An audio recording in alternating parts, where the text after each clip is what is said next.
Hello dears, ഇന്ന് വളരെ healthy ആയിട്ടുള്ള ഒരു ബ്രേക്ക്ഫാസ്റ്റിൻ്റെ റെസിപ്പിയാണ് നിങ്ങൾക്ക് ഞാൻ ഷെയർ ചെയ്യാൻ പോകുന്നത്. റവയോ നുറുക്ക് ഗോതമ്പോ കൊണ്ടല്ല ഈ ഉപ്മാവ് ഉണ്ടാക്കിയിരിക്കുന്നത്. ഇത് ഫോക്സ്ടെയിൽ അല്ലെങ്കിൽ തിനായ അരി എന്ന് പറയുന്ന മില്ലറ്റ് കൊണ്ടാണ് ഉണ്ടാക്കിയിരിക്കുന്നത്. അതുകൊണ്ട് തന്നെ വെയിറ്റ് ലോസുകാർക്ക് വളരെ ഹെൽപ്ഫുള്ളാണ്. അപ്പോൾ ഇതെങ്ങനെയാണ് തയ്യാറാക്കുന്നതെന്ന് നമുക്ക് നോക്കാം. 1 കപ്പ് തിനയരിയാണ് ഞാൻ എടുത്തിരിക്കുന്നത്. തിനയരി എന്ന് പറഞ്ഞാൽ ഇതുപോലെ തരി പോലെ ചെറിയ അരിയായിട്ടുള്ള മില്ലറ്റാണ്. ഇത് നമുക്ക് ചൂടായ പാനിലേക്ക് ഇട്ടിട്ട് ഒന്ന് റോസ്റ്റ് ചെയ്തെടുക്കാം. എണ്ണയൊന്നും ചേർക്കാതെ നമ്മൾ റവ വറുക്കുന്നത് പോലെ ഒന്ന് റോസ്റ്റ് ചെയ്യാം. ലോ ഫ്ലെയിമിൽ 10-12 മിനിറ്റ് ഒന്ന് റോസ്റ്റ് ചെയ്യുമ്പോൾ ഇത് നല്ലതുപോലെ വറുത്ത് കിട്ടും. ഇതുപോലെ നേരിയ കളർ ചേഞ്ച് ആവും. ഇനി നമുക്കിത് മാറ്റി വയ്ക്കാം. ഇനി ഒരു കടായി ചൂടാക്കി അതിലേക്ക് 3 ടേബിൾ സ്പൂൺ എണ്ണ ഒഴിക്കാം. കുക്കിംഗ് ഓയിൽ ഏതെങ്കിലും ഉപയോഗിക്കാം. വെളിച്ചെണ്ണയാണെങ്കിൽ വെളിച്ചെണ്ണയും ഉപയോഗിക്കാം. ഇതിലേക്ക് 1 ടീസ്പൂൺ കടുക് ചേർത്ത് പൊട്ടിക്കഴിയുമ്പോൾ 1 ടീസ്പൂൺ ഉഴുന്ന് പരിപ്പും 1 ടീസ്പൂൺ കടലപ്പരിപ്പും ചേർത്ത് ലോ ഫ്ലെയിമിൽ നല്ലതുപോലെ ഒന്ന് ചൂടാക്കുക. ഇതിലേക്ക് ഇനി 1/4 കപ്പ് അളവിൽ കശുവണ്ടി ചേർത്ത് ഒരു 2 മിനിറ്റ് വഴറ്റി കൊടുക്കുക. ലോ ഫ്ലെയിമിൽ തന്നെയാണ് നമ്മൾ ഇനി ഫ്രൈ ചെയ്യാൻ പോകുന്നത്. 2 മിനിറ്റ് ഒന്ന് ഫ്രൈ ചെയ്തതിന് ശേഷം ഇതിലേക്ക് 1 ടീസ്പൂൺ കൊത്തിയരിഞ്ഞ ഇഞ്ചിയും എരിവിനുള്ള പച്ചമുളകും ചേർക്കുക. ഞാൻ 2 പച്ചമുളക് ഇതുപോലെ കീറിയാണ് ചേർത്തിരിക്കുന്നത്. പച്ചമുളകും ഇഞ്ചിയും ഒന്ന് വാടി കഴിയുമ്പോൾ ഇതിലേക്ക് കുറച്ച് കറിവേപ്പില ചേർക്കാം. എന്നിട്ടൊന്ന് വഴറ്റി കൊടുക്കാം. ഇനി ഇതിലേക്ക് ചേർക്കേണ്ടത് സവാളയാണ്. ഞാനൊരു വലിയ സവാള ഇതിലേക്ക് ചേർത്തിട്ടുണ്ട്. ഇനി മീഡിയം ഹീറ്റിൽ ഈ സവാള ഒന്ന് നല്ലതുപോലെ വാടുന്നത് വരെ വഴറ്റി കൊടുക്കാം. സവാളയുടെ നിറമൊക്കെ ഒന്ന് ചേഞ്ചായി തുടങ്ങുമ്പോൾ ഇതിലേക്ക് നമുക്ക് 1 ടേബിൾ സ്പൂൺ അളവിൽ വളരെ നൈസായിട്ട് അരിഞ്ഞ ബീൻസ് ചേർക്കാം.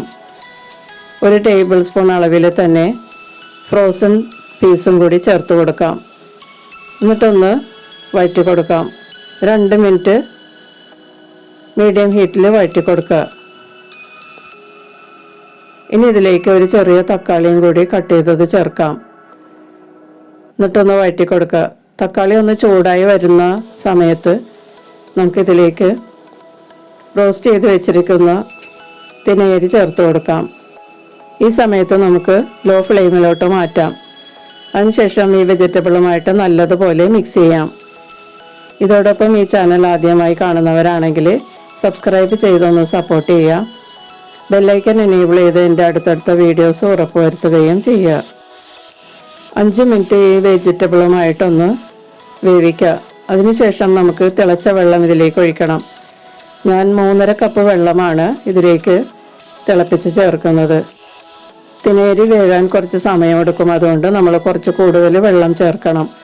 1 കപ്പിന് 3.5 കപ്പ് വെള്ളമാണ് ഞാൻ ചേർത്തിരിക്കുന്നത്. ഇനി ഇത് മൂടി വെച്ച് ഒരു 10 മിനിറ്റ് നമുക്ക് ലോ ഫ്ലെയിമിൽ വേവിക്കാം. 10 മിനിറ്റിന് ശേഷം തുറന്നൊന്ന് നല്ലതുപോലെ ഒന്ന് മിക്സ് ചെയ്ത് കൊടുക്കാം. ഇപ്പോൾ തിനയരിയൊക്കെ ഏകദേശം ഒരു 1/4 വേവായിട്ടുണ്ട്. ഈ സമയത്ത് നമുക്കിതിലേക്ക് ആവശ്യമുള്ള ഉപ്പ് ചേർത്ത് കൊടുക്കാം.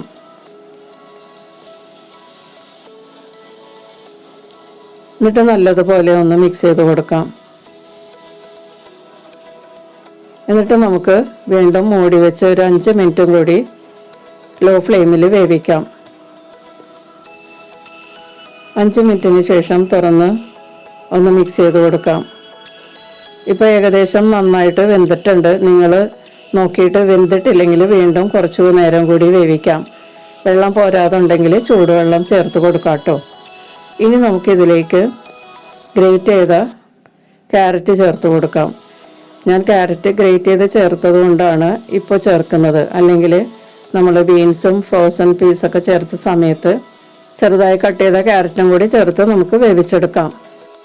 ഗ്രേറ്റ് ചെയ്ത ക്യാരറ്റ് പെട്ടെന്ന് വെന്ത് കിട്ടും. അതുകൊണ്ടാണ് ഈ സമയത്ത് ചേർക്കുന്നത്. ക്യാരറ്റ് നല്ലതുപോലെ മിക്സ് ചെയ്തതിന് ശേഷം 1 ടീസ്പൂൺ അളവിൽ ചെറുനാരങ്ങ നീര് ചേർത്ത് കൊടുക്കാം. ഞാനൊരു ചെറിയ ചെറുനാരങ്ങയുടെ പകുതി എടുത്തിട്ട് ഇതിലേക്ക് പിഴിഞ്ഞ് ചേർക്കാനാണ് പോകുന്നത്. നാരങ്ങ നീര് ചേർത്തതിന് ശേഷം ഇതിലേക്ക് ഇനി ചേർക്കേണ്ടത് കുറച്ച് പഞ്ചസാരയാണ്. 1.5 ടീസ്പൂൺ പഞ്ചസാരയാണ് ഞാൻ ചേർക്കുന്നത്. പഞ്ചസാരയുടെ അളവ് നിങ്ങളുടെ ഇഷ്ടത്തിന് ചേർക്കാം കേട്ടോ. കുറച്ച് മധുരം തോന്നിക്കുന്ന ഒരു ഉപ്മാവാണിത്. വളരെ നല്ല ടേസ്റ്റുമാണ്. തിനേരി കൊണ്ടുള്ള ഈ ഉപ്മാവ് ബോഡി വെയിറ്റ് കുറക്കാനൊക്കെ വളരെ നല്ലതാണ്. തിനേരിക്ക് വളരെ കുറഞ്ഞ ഗ്ലൈസമിക് ഇൻഡെക്സ് ആണുള്ളത്. അതുകൊണ്ട് വെയിറ്റ് ലോസുകാർക്ക് വളരെ നല്ലതാണ്. പിന്നെ പഞ്ചസാര വേണമെങ്കിൽ നിങ്ങൾക്ക് ഒഴിവാക്കാം കേട്ടോ. ഇനി മൂടി വെച്ച് ഒരു 2 മിനിറ്റ് നമുക്ക് ചൂടാക്കാം. 2 മിനിറ്റിന് ശേഷം വീണ്ടും ഒന്ന് നല്ലതുപോലെ ഒന്ന് ഇളക്കി കൊടുക്കാം. ഇപ്പോൾ തിനേരിയൊക്കെ നല്ലതുപോലെ വെന്തിട്ടുണ്ട്, നല്ല ഡ്രൈ ആയിട്ടുണ്ട്. ഇനി ഇതിലേക്ക് നമുക്ക് കുറച്ച് ഗീ ചേർത്ത് കൊടുക്കാം. 2 ടേബിൾ സ്പൂൺ ഗീ ആണ് ഞാൻ ചേർക്കുന്നത്. ഗീ ചേർത്താൽ ഈ ഉപ്മാവിന് വളരെ നല്ല ടേസ്റ്റ് ആയിരിക്കും, നല്ല ഗ്ലേസിങ്ങും ആയിരിക്കും. ചെറിയ അളവിൽ ഗീ നമ്മളുടെ ശരീരത്തിന് വളരെ നല്ലതാണ്. അല്ലെങ്കിൽ ഗീ ഉപയോഗിക്കാൻ ബുദ്ധിമുട്ടുള്ളവർക്ക് നിങ്ങൾ ഉപയോഗിക്കുന്ന ഏതെങ്കിലും ഓയിൽ കുറച്ച് ഇതിലേക്ക് ചേർത്ത് മിക്സ് ചെയ്യുക. ഇത് നല്ലതുപോലെ ഒന്ന് ഗീയുമായി മിക്സ് ചെയ്തതിന് ശേഷം ഇതിലേക്ക് കുറച്ച് കോറിയാൻഡർ ലീവ്സ് ചേർത്ത് കൊടുക്കാം. ഇനി നമുക്കൊന്ന് നല്ലതുപോലെ ഒന്ന് മിക്സ് ചെയ്ത് കൊടുക്കാം. മല്ലിയില ചേർത്ത് കഴിഞ്ഞാൽ 1 മിനിറ്റ് ഒന്ന് നല്ലതുപോലെ ഇളക്കി കൊടുത്ത് ചൂടാക്കുക. 1 മിനിറ്റിന് ശേഷം നമുക്കിത് സെർവ് ചെയ്യാം. വളരെ ഹെൽത്തി ആയിട്ടുള്ള തിനേരി ഉപ്മാവ് റെഡി ആയിട്ടുണ്ട്. ബ്രേക്ക്ഫാസ്റ്റിന് ഇത് വളരെ നല്ലതാണ്. ഇതേ അളവിൽ തിനേരി ഉപ്മാവ് ഉണ്ടാക്കിയാൽ 4 പേർക്ക് കഴിക്കാൻ പാകത്തിലുണ്ടാകും. അപ്പോൾ വളരെ ഹെൽത്തി ആയിട്ടുള്ള ഈ ബ്രേക്ക്ഫാസ്റ്റ് എല്ലാവരും ഒന്ന് ട്രൈ ചെയ്ത് നോക്കുക. വീഡിയോ ഇഷ്ടപ്പെട്ടാൽ ലൈക്ക് ചെയ്യുകയും ഷെയർ ചെയ്യുകയും ചെയ്യുക. നിങ്ങളുടെ അഭിപ്രായങ്ങളും നിർദ്ദേശങ്ങളും അറിയിക്കുക. നമുക്ക് മറ്റൊരു റെസിപ്പിയുമായി വീണ്ടും കാണാം. താങ്ക്